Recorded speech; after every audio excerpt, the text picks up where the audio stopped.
আমি যে কথাটি বলতে যাচ্ছি, এই কথাটি শুনলে আপনি আমাকে বলবেন যে, "এ বেটা কি বলে? হয়তো পাগল হয়েছে।"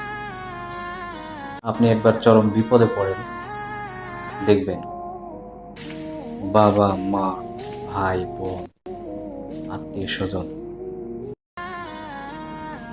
কেউ আপনার পাশে নেই।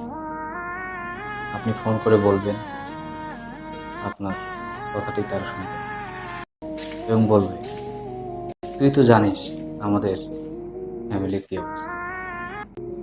দেখ কিভাবে কি করা যায়।" তাহলে আপনি এই আত্মীয়স্বজন দিয়ে কি করবেন?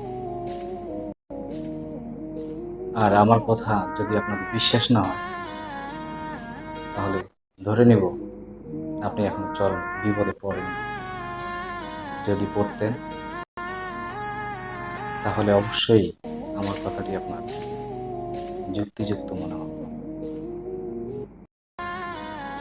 ধন্যবাদ।